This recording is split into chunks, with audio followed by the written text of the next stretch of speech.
Meeting will please come to order. This is a regular meeting of the Board of Trustees of the Village of Wilmette. Please stand for the Pledge of Allegiance. I pledge allegiance to the flag of the United States of America and to the republic for which it stands, one nation, under God, indivisible, with liberty and justice for all.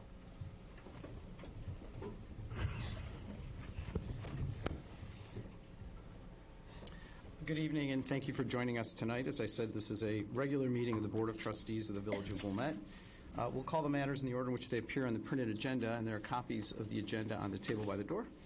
So you may want to have one so you can follow on to see when your matter will be called. If you plan to address us tonight, we ask that you please come up to the podium, please speak into the microphone and tell us who you are and where you live, as that may be relevant to the matter at hand.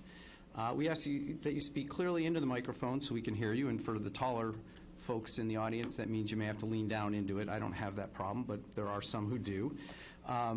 Please speak clearly into the microphone so we can hear you, because everything you say and everything we say is being recorded. And from those recordings, minutes of the meeting are prepared, and these minutes are available both at Village Hall and on our website at wilmette.com. Our Village Board meetings are also televised on Local Access Channel 6 and on the Internet. And if you look up, you can actually see the cameras, and the red dot indicates the active camera. By televising our meetings, we make it easy for our neighbors in the community to follow the proceedings of the Village Board, see the types of matters that come before us, the questions that we ask, and the policies we create. You can find archived videos of Village Board and other local government meetings on our website at wilmette.com. And I'd like to personally thank the many residents that regularly tune in to Channel 6 to watch the workings of their village government. Now, before each meeting, the board receives a packet of agenda materials, and these agenda materials are also posted on wilmette.com on the Friday before our meeting, so that interested parties and residents and others can review the very same materials that the board members received. This week's packet contained 347 pages, and we've had an opportunity to review the information in the agenda packet. So if you do plan to address this tonight, we ask that you tell us the most relevant, the most material, the things that you really want us to focus on. Finally, we are a community of neighbors, and as such, we want our meetings to be as civil and courteous as possible. So, as a courtesy to those around you, please take this time to turn off your cell phones and other devices. And while we are all turning off our phones, Madam Clerk, please call the roll. Trustee Wolf. Here. Trustee Sullivan. Trustee Plunkett. Here. Trustee Dodd. Here. Trustee Kurzman. Here. Trustee Pierce. Here. President Belinsky. Here. So we have 6 members. That is enough for a quorum. Next item on the agenda is item 2, the public comment. During public comment, we ask if there's any member of the audience who would like to address the board on an item which is not on the agenda. Members of the audience may address the board on matters which are on the agenda when that particular matter is called. So is there any member of the audience who would like to address the board on an item which is not on the agenda? May I see a show of hands? Looks like we've got 3 tonight. Okay. Sir, you're the first one up, so come on up. Thank you. I'm Reverend Tom Barron. I live in Wilmette for almost 41 years, and I love Wilmette, and there's something I'd like to address to the board, but let me step back. It won't take but a moment. Okay. We do have, just for people's information, public comment. You get 3 minutes. Thank you. But I was the founder of the night ministry in Chicago. It's going very well, and it's grown quite a bit after 43 years when I founded in 1976. And during that time, I had a lot of interaction with the federal government, talking to their Senate committees in terms of homeless youth. I also did a lot of work with the state of Illinois in terms of passing some laws, and actually wrote one of those laws and did whatever I wanted to do. I've not done much in terms of local, in terms of Wilmette. So the first time I've really voted was this year. I was very, very dismayed at the president, your letter that you sent out, and felt that it was very inappropriate. And I've talked to a lot of folks about that, and we're very sorry that that happened. What I'd like to do is propose that this board put together a committee of ethics to look at that as we go along, something you can take on later. Thank you. Thank you, sir. I will remind board members the memo that Corporation Counsel sent to the board members that It would be a violation of the ethics laws if we as board members up here were to discuss the election, politics, or anything of the sort. Did that cover it well, Mr. Stein? It does. Okay. But you did do it on your letterhead. You should do it on your own rather than from the city of Wilmette. Again, Is I that can't, correct? I'm not permitted to respond to you, Well, sir. fortunately, I can. So that letter was not used by Village of Wilmette. No Village of Wilmette resources were used. The logo was not used. That is part of my job to make sure, as the ethics advisor, that the elected officials here know what the limitations are. A village title is allowed to be used under the law, and that's what was used. As a person looking at it, as I know a lot of other people have done that, some people wanted to do it on the local newspaper, and if you look at it, and if you don't, I don't know what the letterhead is like. It looked like letterhead. Again, I feel it was inappropriate nonetheless, and would like to ask this committee to form an ethics committee. Thank you, sir. You are more than welcome to make comments around that, even though we can't. Who else would like to address the board? Sir, you're up front. Hi, my name is Kurt Topol. I live at 141 Maple Avenue in Wilmette, and I have a very non-controversial announcement to make. I volunteer for an organization known as Meals at Home, and I wanted to let the village know, especially the people on Channel 6, that we are here and it might be a service that people in the community desire. We're a nonprofit organization that delivers meals to seniors, individuals with disabilities or physical or cognitive disabilities, veterans, or anyone unable to prepare food. I address you today to let you and other citizens know that about our organization and invite you to refer anyone who might need our services to have nutritional meals delivered to them. The meals are available from a quarter. It might cost a quarter to $12 a meal. All clients must be in our service area, which is basically Evanston, Wilmette, Winnetka, Skokie, Northbrook, Glenview. We're trying to expand into Lake County, too. We do, I don't know if I mentioned Glenview. Meals are available Monday through Saturday and are delivered in the late morning to early afternoon, depending on the delivery area.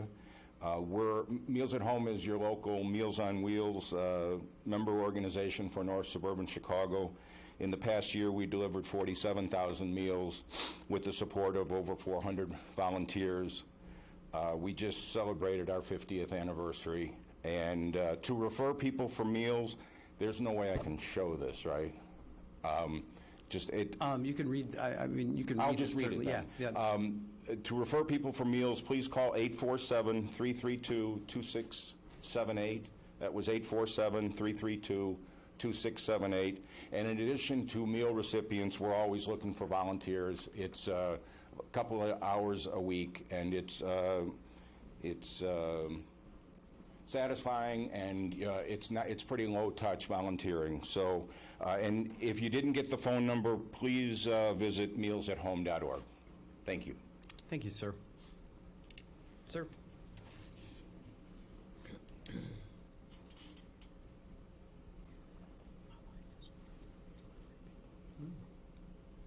Welcome. Thank you. My name is Richard Pinna. You may gather I'm not a native American, but together with my wife and two young daughters, we are homeowners on Pomona Lane in Wilmette. Regretfully, I've been unable to personally attend the prior meetings regarding the stormwater project and the decision process to locate the reservoir at the community playing fields. I have, however, tried to read through the various presentations and minutes that are published in an attempt to remain up to speed.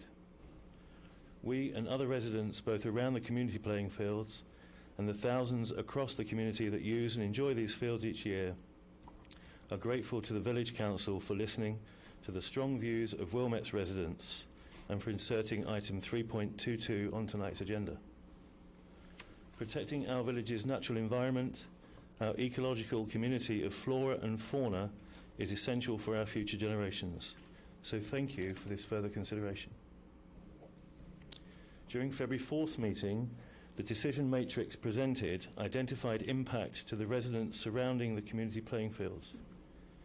It also highlighted that tree removal, as well as on-site drainage improvements, were items that still needed to be addressed. What remains concerning and unaddressed to me and other residents is that although you have listened and acted upon the voices concerning the protection of our village trees, I have to ask what is being proposed regarding the on-site drainage improvements of the community playing fields.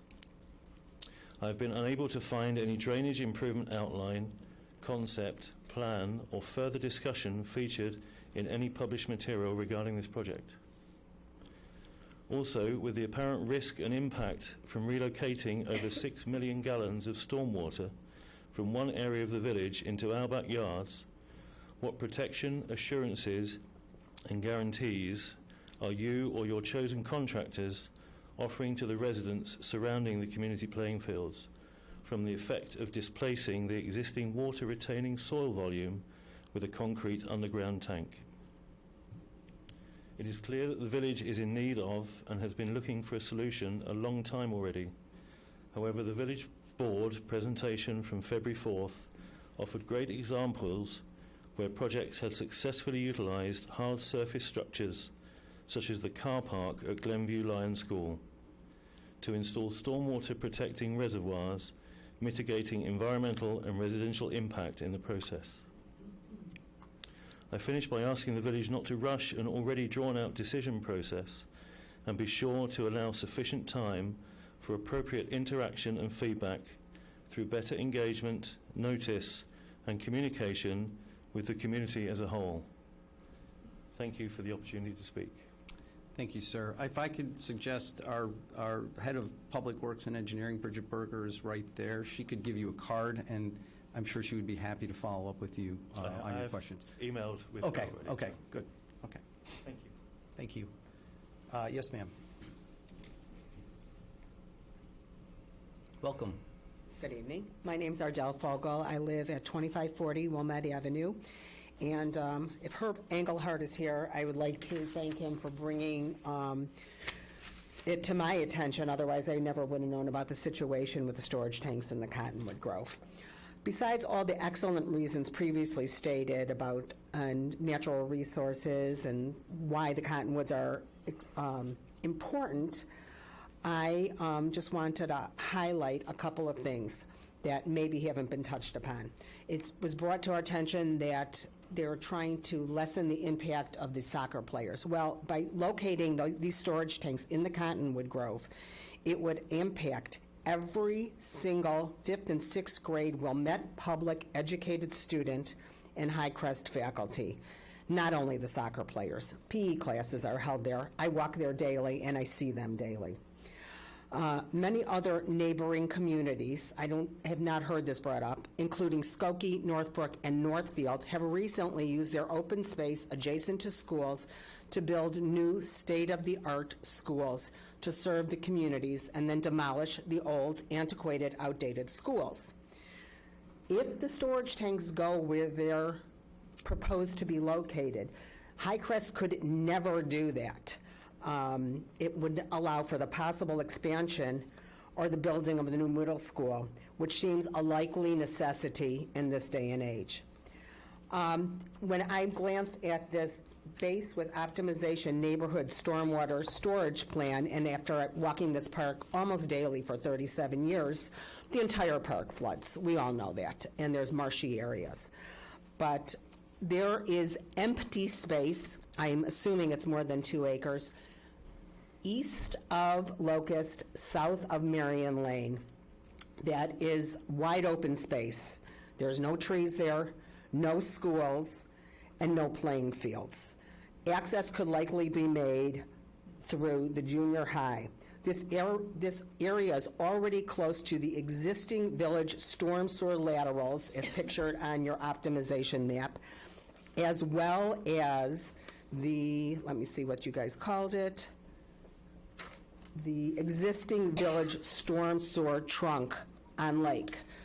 as opposed to using the existing village storm sewer trunk on Wilmette Avenue. So I'd like to propose, if it hasn't already been done, that they explore that empty, unused area of the park. Thank you. Thank you very much. Yes, ma'am. Welcome. My name is Aravind Aready, and I live at 2522 Greenleaf Avenue. First of all, thank you for the opportunity to speak today. I'm here to share my thoughts again on the stormwater plan, like the previous speakers have. Just a little background, our family moved to Wilmette about 6 months back, and our kids go to Ramona and Highcrest. I've been part of PT associations about green teams, and we moved from Evanston. So as part of the Evanston PTA green teams, we always found Wilmette's name come up as a shining example of green initiatives. So I want to applaud the Wilmette team for being the shining example on green initiatives, be it composting or recycling. But so as you work through the stormwater plan, please know that other cities and towns are watching, and we're really looking up to Wilmette to lead in these green initiatives. So please consider that as, you come up with a plan, and, consider that, taking down these trees, might not be setting the right example as you move forward. So the next thing is, so much is being said about preserving nature, be it at home or at school. We teach our kids day in and day out about environmental issues, and as a matter of fact, my 6th grade daughter and her friends, they've actually written up a letter to the board, and I'd like to present that later today. Some of them actually grew up around here and they've played under these trees. So, we can't just turn to them and say, sorry, we couldn't do anything about cutting these trees. So, I know these are hard and not so obvious choices, and I recognize that a considerable amount of planning has already taken place and gone into this project. But if there's something that can be done to save these trees from being cut, I'd like the board to please consider it. Thank you. Thank you very much. Okay, anyone else? All right, next item on the agenda is the consent agenda. That's item 3. As described on the printed agenda, items which are routine business that are not normally debated by the village board are placed on the consent agenda. All items beginning with a number 3 are on the consent agenda. So tonight, the consent agenda consists of, starting on page 1 with item 3.1, then all the items on page 2, and almost all the items on page 3. Items on the consent agenda are up for approval tonight, and if an item is not removed by a member of the audience and is not removed by one of the trustees, the item will be approved and it will not be discussed. So before moving on, though, I will note that item 3.1, which is the approval of minutes, there were 2 amendments submitted. First, an amendment from Trustee Pierce and also an amendment from Trustee Kurzman, and those are in front of the board members and will be included in the additional agenda materials. So we're going to vote as if the minutes have been amended, and if there's an issue with that, I encourage a trustee to remove the minutes from the consent agenda. So first off, with that being said, I will ask if there's any member of the audience who would like to remove an item from the consent agenda. May I see a show of hands? Okay, moving on. Are there any of the trustees, anything that anyone would like to move? Yes, Trustee Kurzman. I would like to remove item 3.23 from the consent agenda. Item 3.23, which is approval of contract, the amount not to exceed $118,000 with Civil Tech Engineering for Phase 1 engineering services associated with Skokie Boulevard and Lake Avenue intersection improvement project. Okay, so that is now off the consent agenda. Any other items? Okay, so may I have a motion to adopt the consent agenda, and again with the proposed amendments to the minutes included in that? So moved. Is there a second? Okay, it's been moved and seconded. Madam Clerk, please call the roll on the motion to adopt the consent agenda. Trustee Wolf. Aye. Trustee Plunkett. Aye. Trustee Dodd. Aye. Trustee Kurzman. Aye. Trustee Pierce. Aye. President Blinsky. Aye. Okay, so the motion carries. The consent agenda has been adopted. If you were here for an item on the consent agenda, it was just approved. And I will clarify for those of you who are here tonight in person, again, all the items beginning with the 3 have been approved, and that includes land use item 3.7, 3.8, 3.9, and 3.10. So if you're here for one of those items, it was just approved. There'll be no further discussion of those items or any of the other items on the consent agenda, so you are free to leave. Of course, more than welcome to stay for the rest of the meeting. I see someone getting up, and then when someone gets up, I always say, be sure to stop by one of our restaurants before you go home. It is still early. All right, moving on. Next up is the report of officers, and the first item there is item 4.1, proclamation designated April 26, 2019 as Arbor Day, and presentation of the 35th Tree City USA Award recognition from the Arbor Day Foundation. So I will read the proclamation. It says, whereas in 1872, J. Sterling Morton proposed to the Nebraska Board of Agriculture that a special day be set aside for the planting of trees, and whereas this holiday called Arbor Day was first observed with the planting of more than 1 million trees in Nebraska, and whereas Arbor Day is now observed throughout the nation and the world, and whereas trees can reduce the erosion of our precious topsoil by wind and water, cut heating and cooling costs, moderate the temperature, clean the air, produce oxygen, and provide habitat for wildlife. And whereas trees in our village increase property values, enhance the economic vitality of business areas, and beautify our community. And whereas Wilmette has been recognized as a Tree City USA by the Arbor Day Foundation and desires to continue its commitment to planting new trees, now therefore I, Robert T. Belinsky, President of the Village of Wilmette, do hereby proclaim April 26, 2019 as Arbor Day. And further, I urge all citizens to plant trees to preserve the environment and promote the well-being of present and future generations. Moving on to item 4.2, it's the announcement of designation of Libby Braband as Chair of the Transportation Commission. We'll move on to a report from our village manager, Mr. Frenzer. No report, Mr. President. Next report is from our Corporation Counsel, Mr. Stein. No report, Mr. Mayor. The next item on the agenda is item 5, which is the report of the Liquor Control Commissioner. There's no report tonight, so we'll move on to our standing committee reports. First up is the Land Use Committee and Trustee Pierce. All items were covered on the consent agenda. Next is the Finance Committee. Trustee Sullivan is out tonight. There was one item that was covered on the consent agenda. After that is the Administration Committee, Trustee Dodd. All items were on consent. The Municipal Services Committee, Trustee Wolf. I move approval of item 3.23, approval of a contract in the amount not to exceed $118,315 with Civil Tech Engineering, Chicago, for Phase 1 engineering services associated with the Skokie Boulevard and Lake Avenue intersection improvement project. Okay, is there a second? Second. All right, it's been moved and seconded. Trustee Kurzman, you asked to have this removed from the consent agenda, so I will give you the floor. Thank you, Mr. President. I am removing this item from the consent agenda not out of concern, but out of gratitude for its exciting potential that we can improve the safety of one of our most heavily trafficked intersections. Lake and Skokie has seen 118 accidents spanning 5 years, by far the most in the village of any intersection. This intergovernmental agreement did not come quickly or easily, so my action tonight also seeks to highlight the excellent work and persistence of our staff that is now paying off, literally, with federal dollars.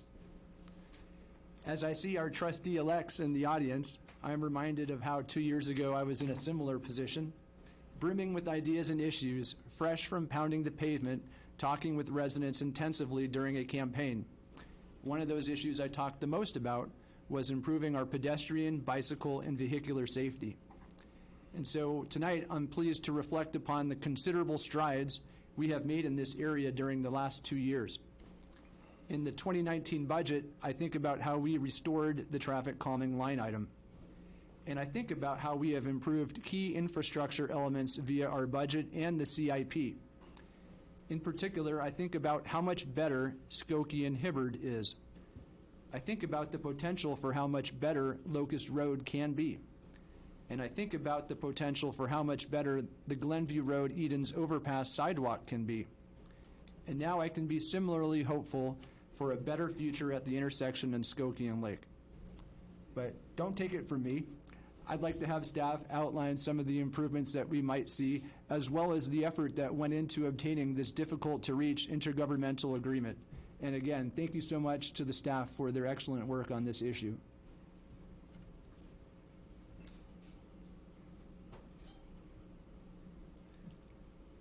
Welcome, Ms. Berger. Good to see you tonight. Good evening, everybody. We as well are very excited about this opportunity. What makes this project particularly unique is the village does not own any of the legs of the intersection. Skokie Boulevard is owned by the state and Lake Avenue is owned by Kirk County. However, in cases like this, we felt it was important enough to take the initiative and offer to those agencies to lead the construction through all phases. So the agenda item you approved tonight is the Phase 1 contract, so we're excited to get that going. The project is primarily a pedestrian improvement. We look at the alignment of the pedestrian crosswalks, the PED signals as you get across the crosswalks. We'll do a traffic analysis as well to make sure the lane width and the queuing lengths are the lengths that they need to be to handle the traffic that moves through the intersection. We'll do a detailed accident analysis of the intersection. If there's safety improvements that need to be made, we'll do that as well. We'll also bring the intersection up to ADA standards. So we're really excited about it. We also want to convince IDOT that we'd like to add a piece of sidewalk connecting Lake Avenue all the way up to Illinois Road on the east side of Skokie Boulevard. So that might be a little bit more controversial because there's some right-of-way activity that would have to happen there. But that would be a really key connection. It is connected on the south. This is the north side of the street, right? On Skokie Boulevard, on the east side, there is no sidewalk, so adjacent to the chalet. Oh, okay. I'm sorry. I thought you were talking about the north side of Lake, east of Skokie. You're talking about the east side of Skokie Boulevard, north of Lake. Yes. Got it. Okay. Forgive me if I said Yes. that incorrectly. Yeah. Any questions for Ms. Berger while she's here? Okay. Trustee Kurzman, any further comments? No, thank you so much for all your work on it. Happy to. Any other comments from any of the trustees? Okay. Well, Trustee Wolf. I'll make just a brief comment. Yeah, I also am very excited about it. I remember in the early stages when, Ms. Berger, you were saying, well, maybe this would be a possibility. And I know that some of the input from residents with children getting to school and people getting to Eden's Plaza also were a consideration. So it takes a village. It's the comments from the residents, it's the engineering staff, it's working really hard to get that intergovernmental cooperation. Great. Any further comments? Okay, it's been moved and seconded. Madam Clerk, please call the roll on the motion. Trustee Wolf. Aye. Trustee Plunkett. Aye. Trustee Dodd. Aye. Trustee Kurzman. Aye. Trustee Pierce. Aye. President Blinsky. Aye. The motion passes. The contract has been approved. Trustee Kurzman, thank you for your comments. And now we'll go to Trustee Kurzman, Public Safety Committee. No report. Trustee Plunkett, Judiciary Committee. No report. Reports from our special committees, there are none. Item 7 is new business, and there's no additional new business to discuss. Item 8 is matters referred to standing committees. There's no actions to take with regards to those matters. So we'll move on to item 9, which is adjournment. And may I have a motion to adjourn? So moved. Is there a second? Okay, it's all those in favor say aye. Aye. Aye. Are there any opposed? All right, we stand adjourned. 7:59.